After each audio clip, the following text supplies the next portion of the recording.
थे। बोले हम लोग लास्ट बोल दिए तो आ भी गए हैं यहाँ पर। अक्षय कुमार गया, हनुमान जी एक विशाल वृक्ष उठाए, अब पूरा का पूरा वृक्ष अक्षय कुमार के रथ पर दे मारे। जय श्री राम। चटनी बन गया अक्षय कुमार का। कुछ को मारा, कुछ को रगड़ा, कुछ को धूल में लपेटा। इधर उधर से 2-3 छटके पहुंचे रावण के पास, जाकर बोले आपके लड़का को मार दिया। हम कसम से कहते नहीं उठा उतना रनी रुआ हम नहीं उठा रहे थे। वो मेघनाथ हम लोग से उठवाया है, जबरदस्ती उठवाया मार मार के, हम नहीं उठा रहे थे। अब आप नहीं रगड़िएगा ना। हनुमान जी बोले एक शर्त पे नहीं रगड़ूंगा, जो बोलूंगा गाने के लिए गा दोगे। राक्षस बोले हम दुनिया की कोई भाषा में गा देंगे। कि घर से निकलिए तो अपने श्रेष्ठ को प्रणाम करके निकलिए, श्रेष्ठ आपको आशीर्वाद देंगे, और जब आप श्रेष्ठ के आशीर्वाद के साथ यात्रा करेंगे तो जीवन में कभी आपका बाल भी बांका होने वाला नहीं है। हनुमान जी महाराज कपियों को लेकर गए, स्वयं प्रभा मिली। स्वयं प्रभा जी ने अपनी तपस्या के बल से सभी कपियों को समुद्र के किनारे भेज दिया। समुद्र के किनारे अंगद रोने लगे, कहे अब कहां जाएं, पानी में जाएंगे डूब के मर जाएंगे, बिना पता लगाए जाएंगे तो सुग्रीव मार डालेंगे। तब तक संपाति मिल गए, जटायु जी के भाई, और जटायु जी के भाई ने मार्ग प्रशस्त किया। संपाति जी बोले मैं देखूं तुम नाही।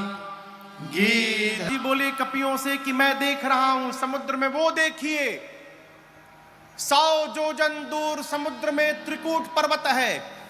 त्रिकूट पर्वत के एक कूट पर अशोक वाटिका है, जहां अशोक वाटिका में एक अशोक वृक्ष के नीचे वो सीता जी बैठी है। दिखाई पड़ गई सीता जी, सारे कपि नाचने लगे, सीता जी का पता लग गया।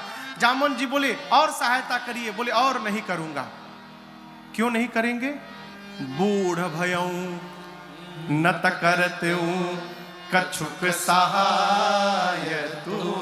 मैं बूढ़ा हो गया हूं जामवंत जी, नहीं तो अवश्य आपकी सहायता मैं करता। एक कार्य और कर सकता हूं, आप सभी कपियों में से कौन वहां पहुंच सकता है ये बता दूंगा। जामवंत जी सभी कपियों को बोले सब लोग लाइन में खड़े हो जाइए, संपाति जी बताने वाले हैं। संपाति जी बोले लाइन में न लगवाइए, ऐसे ही बता देता हूं, कौन जाएगा? संपाति जी बोले जो ना गए सत जो जन सागर करई सुराम काज मतिया। आप में से जो भी कपि एक छलांग लगाकर 100 योजन की दूरी तय कर सकता है। कितना दूरी? 100 योजन। जोर से कहिए। एक योजन मतलब 12 किलोमीटर। एक योजन मने 12 किलोमीटर। एक कोस में कितना किलोमीटर होला? 3 किलोमीटर। 3 एक योजन में 4 कोस होते हैं, तो कुल कितना किलोमीटर हो गया? 12 किलोमीटर। और 100 योजन में 1200 किलोमीटर। अब हम लोग वहीं बैठे हैं खैरा भूदर विक्रमगंज में। विक्रमगंज से 1200 किलोमीटर की दूरी पर कौन सा शहर है? दिल्ली कम हुई उससे। अंबाला, अंबाला होगा। मान लीजिए, माने में कहा जाता, मान लीजिए अंबाला। कहो कि इंची टेप लेके ना पता है महाराज, आप गलत बोल दिए। संपाति जी बोले कि विक्रमगंज से छलांग लगावे, अंबाला में जाके उतरे। इतनी लंबी जो छलांग लगा सकता है 100 योजन की, वही राम जी का कार्य करेगा। संपाति जी बोल के चले गए। संपाति जी के जाने के बाद जितने कपि थे सब आपस में शुरू किए, के जाई हो, इतना दूर किए जा सकेला। एक कपि ने कहा हम तो एक बार 20 योजन मार दिए थे छलांग। दूसरे के कपि ने कहा तुम काम मारे थे 30 योजन, हम मार के बैठे हैं 30 योजन। एक कपि ने कहा तुम 20 तुम 30, कुछ नहीं गए। जामवन जी हमारे 50 योजन लिखिए, हम 50 योजन जा सकते हैं। जामवन जी देखिए सब तो धीरे धीरे बढ़ने लगे, बोले बहुत सुंदर, क्या बात है, 50% का वीर मिल गया यहां पर, बजाइए ताली। 50 योजन, जब 50 योजन के नाम पर ताली बजा तब एक कपि को और जोश आया, बोले हमारे 70 योजन लिखिए, हम 70 योजन चले जाएंगे, और जोर से बजाइए ताली। 70 योजन है कोई वीर और 70 योजन के आगे जाने वाला? एक कपि पूरा हिम्मत बांध रहा है। जामवन जी बोले जल्दी बोलो, कितना? 80 लिखी कि 85? 90 योजन, 90 योजन चला जाऊंगा। जामवन जी बोले बस पहुंचने वाले हो, बहुत सुंदर, 90 योजन। एक बार और हिम्मत बढ़िए, 100 पूरा हो जाई। कौन जाएगा 90 योजन के आगे? 90 योजन 1, 90 योजन 2, 90 योजन 2.5। अरे रुकिए ना 1 मिनट, हम चल जाएं। 2 मिनट कहाँ चल जाएं? 90 अलग कहिए, हम चल जाएं। जामवन जी बोले कहाँ चल जाएं? 99 योजन भी जाइएगा तो पानी में डूब जाइएगा, 90 योजन कहाँ जाइएगा? आप लोग को शर्म नहीं आती अपने आप को युवा कहने में? मैं बूढ़ा हो गया, शरीर में बल नहीं है पहले के समान। मेरी जवानी थी उस समय, भगवान बलि को बांधने के लिए त्रिविक्रम रूप धारण किए थे।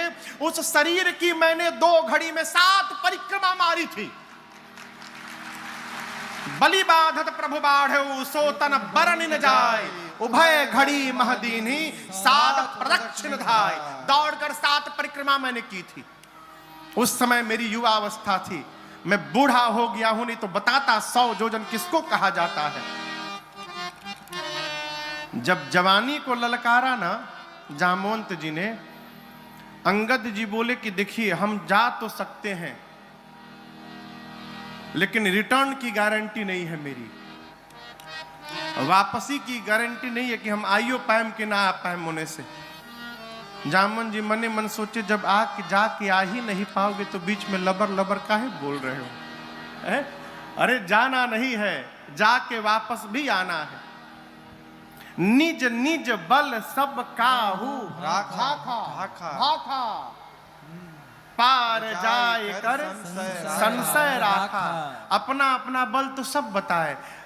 हम तो एक बार ये किए थे, एक बार वो किए थे, ऐसा कर दिए थे, पलट दिए थे, उलाट दिए थे, लेकिन ये थोड़ा टफ है। हाँ, इसमें थोड़ा मुश्किल लग रहा है। इस प्रकार सारे बानर अपन अपन बल तो बात है, लेकिन जब बात आवे पार जाए के, आमी पारबो ना दादा। हाँ। सब हमारे गांव में एक बाबा थे, तो सरेंडर नहीं बोलते थे, सब सिलेंडर हो गए। सरेंडर को वो सिलेंडर कहते थे। सारे कपि कहले अब हमसे नहीं हो पाएगा, हम नहीं जा पाएंगे। अच्छा आप बताइए जाना किसको है? जाना है हनुमान जी को। जिसको जाना है वो मौन बैठा है, वो कुछ नहीं बोल रहे हैं। और जिसको जिसको नहीं जाना है सब अपन अपन नाम लिखवाए पड़े हैं। 50 योजन, 70 योजन, 90 योजन, एकदम आज वाली स्थिति है। जिसको कोई काम नहीं करना होता है वो एक काम करता है, मालूम है कौन सा काम? घर के शादी ब्याह में, प्रोग्राम में जो आदमी कोई काम नहीं करता वो कौन सा काम करता है पता है? हल्ला करने का। वो खाली चिल्लाता है बिना मतलब के, ए पानी कहाँ बा, पानी, सब्जी ये बना लेना, आई बताओ भोर हो गई। अपने कुछ नहीं करना है। जिसको कुछ नहीं करना है सब चिल्लाते हैं, करने वाला चुपचाप काम करते रहता है। जाना है हनुमान जी को, वो मौन बैठे हैं। और जिसको नहीं जाना है सब अपन अपन बल बताए पड़े हैं, अपन विजिटिंग कार्ड ले घूम रहे हैं। हम 20 योजन वाला है, 30 योजन वाला है, 50 योजन वाला।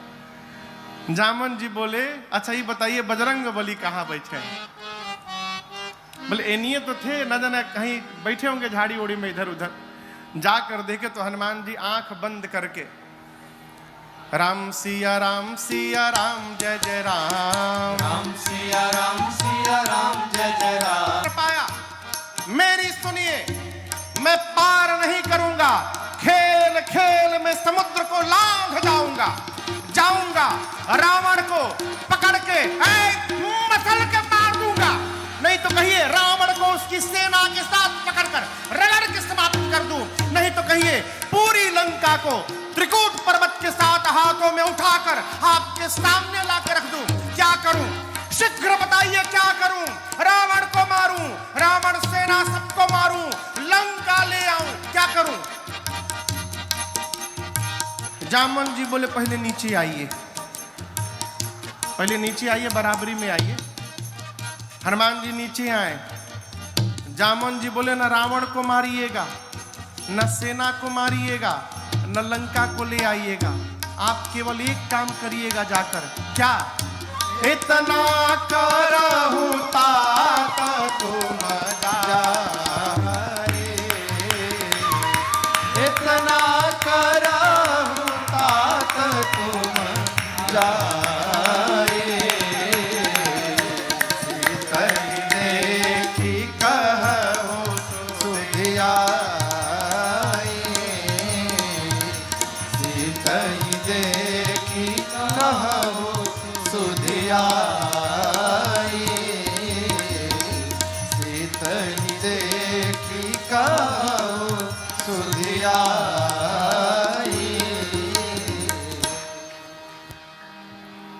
श्री जामवंत जी बोले हनुमान जी को आप कुछ नहीं करेंगे, चुपचाप जाइएगा, सीता जी को देखिएगा और सीता जी की सूचना आकर राम जी को दीजिएगा, बस। हनुमान जी बोले इतना दूर जाऊंगा, रावणवा को 2-3 फाइट मारे बिना चले आऊंगा? ना ना, डोंट टच हिम, रावण को छूइएगा भी नहीं, उसके लिए रघुनाथ जी अकेले में पर्याप्त हैं।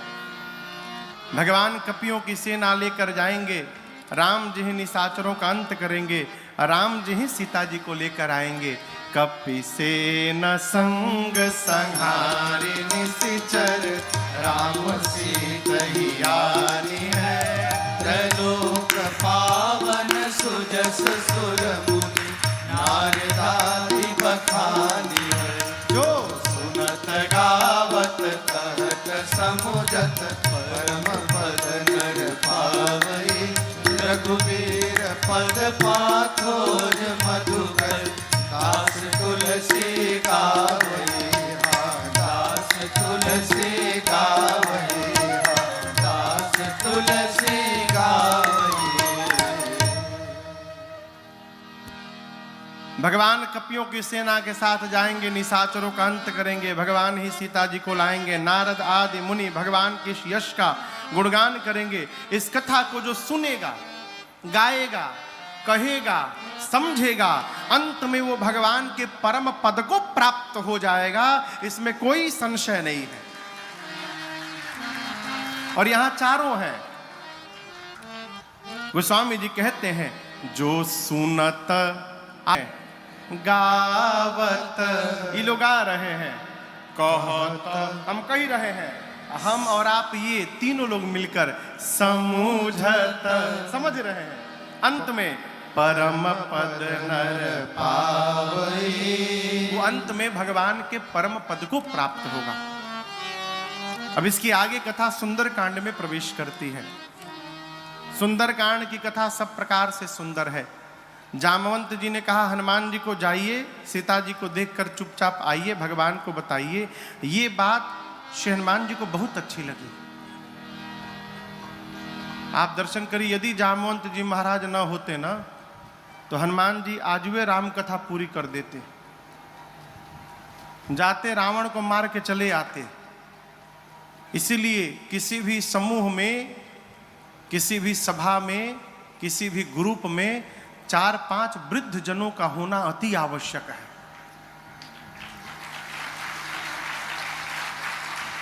नौजवान व्यक्ति गर्म खून रहता है, जो समस्या वार्ता से भी संभव है सुलझने की, वहां जाके कपार फोड़ के चले आएंगे। अब वृद्ध व्यक्ति विचार करता है कि कितना भी गहन समस्या क्यों न हो, उसको वार्ता से ही समाप्त कर देता है। इसलिए वृद्ध का सम्मान करिए। जिस घर के दरवाजे पर वृद्ध बैठे हों और जिस घर के आंगन में छोटा बालक खेल रहा हो, वो घर साक्षात बैकुंठ के बराबर है? दरवाजे पर वृद्ध घर की शोभा होते हैं। आजकल तो शहरों में जो स्थिति आई है, बड़े बड़े लोग वृद्धाश्रम बनवा रहे हैं। भारत की संस्कृति वृद्धाश्रम की नहीं है, भारत की संस्कृति गौशाला बनाने की है?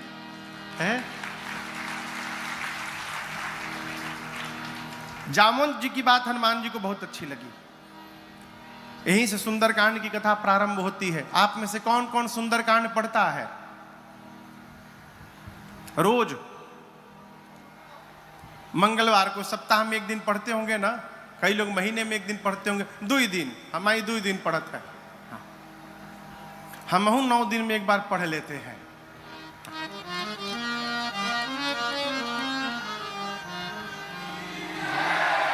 जामवंत जी की बात, जामवंत चरण दे। जामवंत जी की बात श्री हनुमान जी को बहुत अच्छी लगी और कपियों से बोले, जब तक मैं सीता जी का पता लगा कर न आ जाऊं तब तक आप लोग यहीं समुद्र के किनारे रहिए। पता है कि कष्ट होगा, थोड़ा दुख बर्दाश्त करिए, कंद मूल फल खाइए, यहीं रहिए।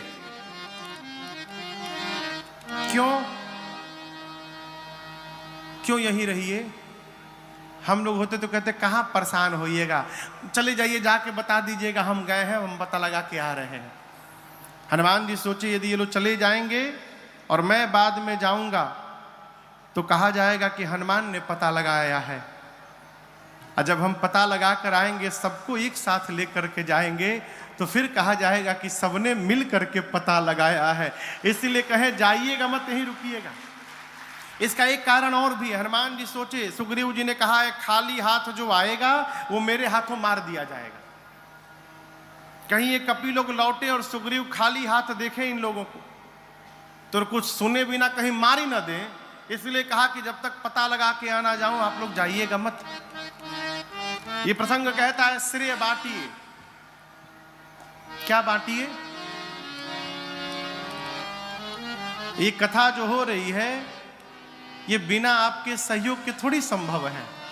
चाहे कोई भी कार्य, कोई भी अच्छा कार्य बिना सहयोग के संभव नहीं है। जीवन में जितना श्रेय बांटिएगा उतना आनंद होगा, और जहां श्रेय बटोरिएगा उतनी निंदा होगी समाज में। कितने लोग चतुर होते हैं, काम दूसरा कोई करता है, बोर्ड आपन लगवावत है कि मैंने किया है? श्रेय बांटिए। और ये स्वभाव सहज न समझिएगा। उपलब्धियों को बांट देना है सहज स्वभाव नहीं है, बहुत कठिन है। कहो, तबीयत ठीक है ना? लग तो नहीं रहा। तबीयत ठीक है। श्रेय बांटिए। हम लोग एक पद गाते हैं, भोजपुरी में है, चलता डहारी। मुख से सुना है कि बैतरणी नदी में पहले हाड़ मांस रक्त बहा करता था। संतों का चिंतन है कि जो शरीर है यही बैतरणी नदी है। इसी में रक्त है, मांस है, अस्थि है। इसी को पार करना है, इस शरीर को। कैसे? कर्म से, सत्कर्म से, परमार्थ से। साधक कहता है जीवन में कुछ नहीं किए, करनी न करब अरे जुन्हियों से दूरे। बड़ा कठिन है। श्रेय को बांट देना ये सहज व्यवहार न समझिएगा। श्री हनुमान जी ने कहा कार्य अवश्य पूर्ण होगा, होई ही काज मोहि। मुझे बहुत प्रसन्नता हो रही है, इसका संकेत है कि कार्य पूर्ण होगा। सबको प्रणाम करके सुंदर नाम के पर्वत पर कूद कर चढ़े और बार बार भगवान के नाम का जय घोष किए। बार बार कोई भी कार्य करने जाइए, 5 बार 10 बार भगवान के नाम का जयकारा लगा लीजिए, आपका कार्य ऐसे ही पूर्ण होगा।